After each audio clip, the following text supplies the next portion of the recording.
चलिए लॉग के typical question में एक और क्वेश्चन देखते हैं। प्रूव करना है हमें कि log 25 to the base 10 plus log 4 to the base 10 is equal to log 25 to the base 5। तो इस टाइप के क्वेश्चंस अक्सर समझ में नहीं आते कि अप्रोच कैसे करना है। तो सबसे पहली बात है कि आप इसको प्राइम फैक्टराइजेशन निकाल लीजिए 25 का और 4 का। तो हम पहले LHS सॉल्व करेंगे।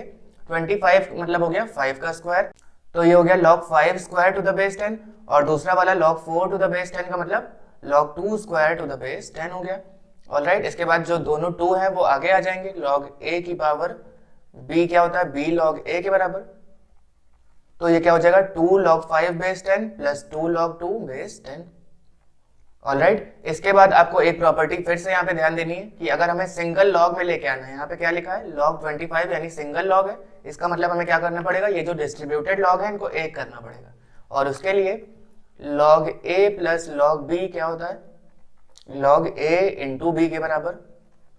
तो वैसे ही कुछ हम यहाँ पे यूज करेंगे। सबसे पहले तो 2 कॉमन ले लेते हैं, अंदर बचेगा log 5 base 10 plus log 2 base 10, और उसके बाद इसको ग्रुप कर लेंगे तो क्या हो जाएगा 2 इंटू log 10 बेस 10।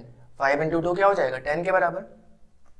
और आपको ऑलरेडी पता है कि log 10 की वैल्यू हमेशा क्या होती है 1 के बराबर।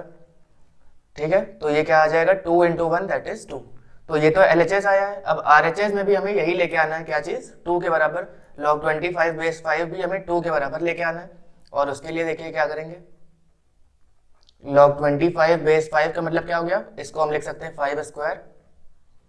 फिर से अगर इसको अगले स्टेप में देखें तो 2 आगे आ जाएगा, 2 log 5 बेस 5।